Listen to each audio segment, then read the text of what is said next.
Most yoga teachers got about 15 minutes of Yoga Nidra training, if that.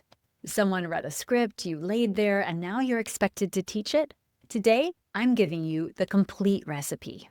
I'm Sage Rountree, and I help yoga teachers build confidence and build sustainable teaching careers with sold-out classes. I've been teaching yoga for over 20 years. I've guided hundreds of Yoga Nidra sessions, and I created a course called Teaching Yoga Nidra that gives teachers a practical, repeatable method for guiding deep rest. Today, I'm sharing the core framework from that course free so you can start using it this week.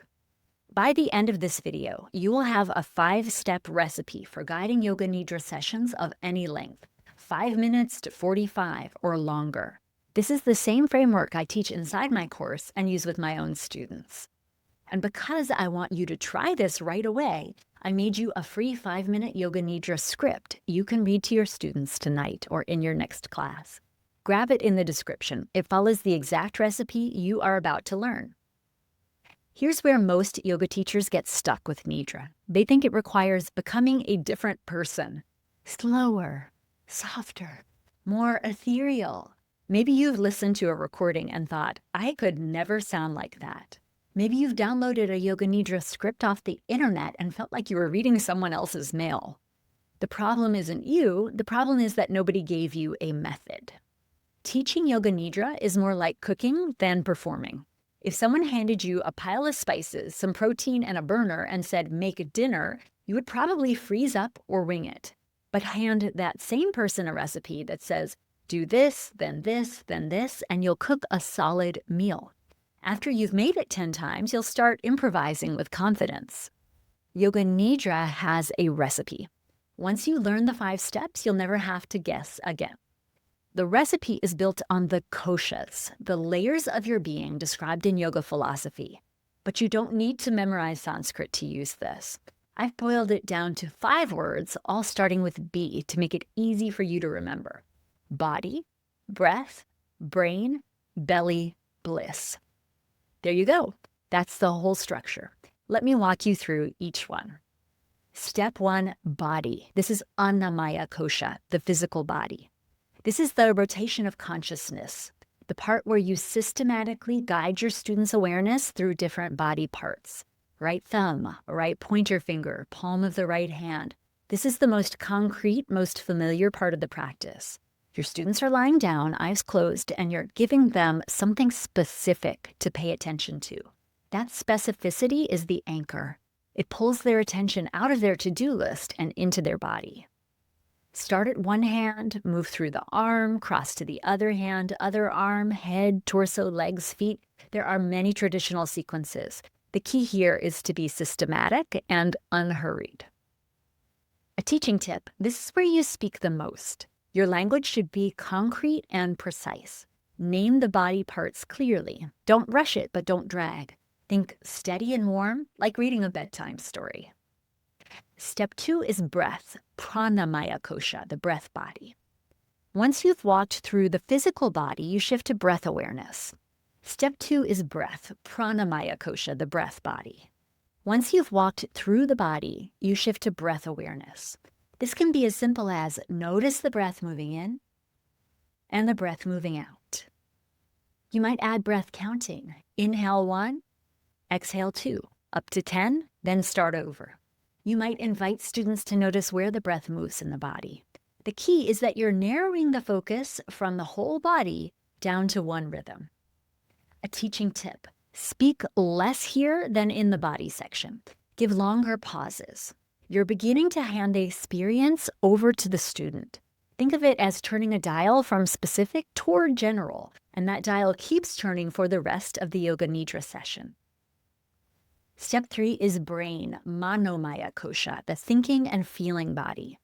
This is the layer of thoughts, emotions, and reactions, and it's where you introduce pairs of opposites, heavy and light, hot and cold, tension and ease. Here's why opposites work. By asking your students to feel 2 contrasting sensations in quick succession, you are inviting them to notice their inner landscape without getting stuck in any single state. They're observing their experience rather than being consumed by it. Choose opposites your students can actually feel. Heavy and light is almost universally accessible. Hot and cold works well. Effort and ease. Start with physical opposites, and as the session deepens, you can move toward emotional ones like excitement and calm. Teaching tip: name the opposite, then give silence. Feel heaviness in the body. Then wait. Then now feel lightness. Then wait. The silence is where the work happens. Step 4 is belly, Vijnanamaya Kosha, the wisdom body. Beneath the chatter of the thinking mind is a quieter voice, your gut knowing, your intuition. This is the layer you access through visualization and archetypes.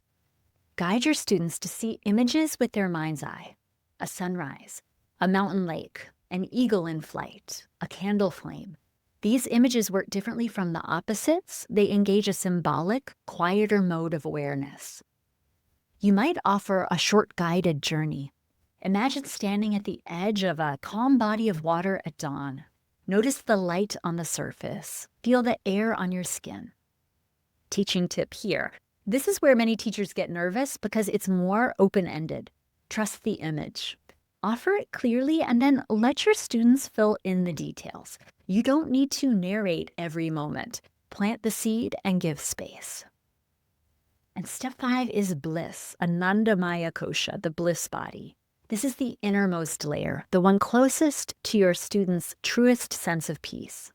And here's the important thing: you don't create bliss. You don't have to earn it. It's already there. Your job is to create the conditions for your students to find it. This can be as simple as a happy place visualization. Bring to mind a place where you feel completely at ease. It can be real or imagined. Let yourself rest there. Or offer a self-wellness check. If there were a gauge for your overall well-being right now, notice where the needle is without forcing anything. See if it moves.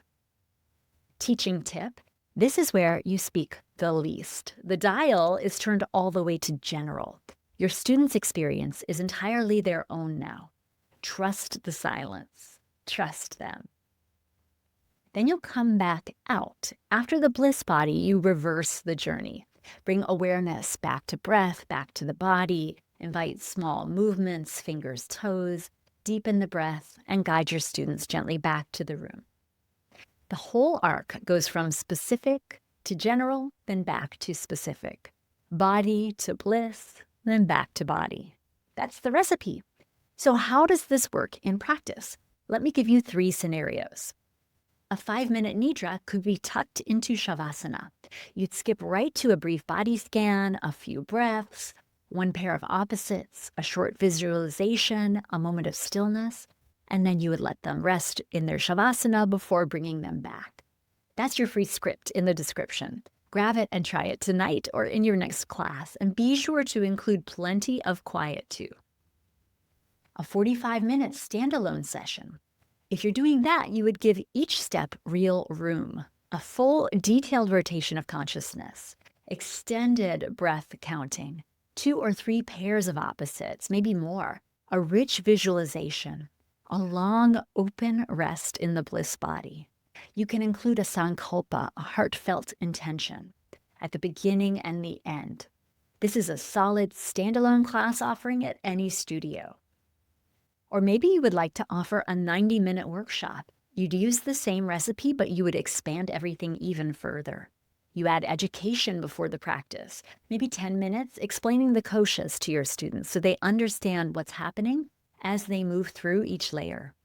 You'll also have time for some gentle movement so folks can settle better. The rotation of consciousness can be highly detailed. The visualization becomes a longer journey. The bliss body section includes extended silence, and you leave time at the end for discussion. Same recipe, different portions, your voice every time. That's the beauty of this framework. Once you've practiced it a few times, you start to feel where you can expand and where you can contract. Just like cooking from a recipe you've made a dozen times. You stop measuring every ingredient and start seasoning by taste. I want to hear from you. Which of these 5 steps feels the most natural to you as a teacher, and which one makes you the most nervous? Please drop it in the comments. I'll read every one and I will respond. If you want to try this recipe right now, grab the free 5-minute Yoga Nidra script in the description. It follows these exact 5 steps, and you can literally read it to your students in your next class. And if you want the complete system, the full master recipe with annotations, samples of my own scripts to study and adapt, a custom GPT for brainstorming, and 15 short, clear video lectures walking you through everything from the history of Nidra to recording your own sessions, check out my course, Teaching Yoga Nidra. It earns you 20 Yoga Alliance continuing education units, and it's designed for real yoga teachers with full schedules. The link is in the description. Your students need rest, and now you have a recipe to give it to them. If this was helpful, check out my video on what Yoga Nidra actually is and how to explain it to your students. It's linked right here. See you in the next one.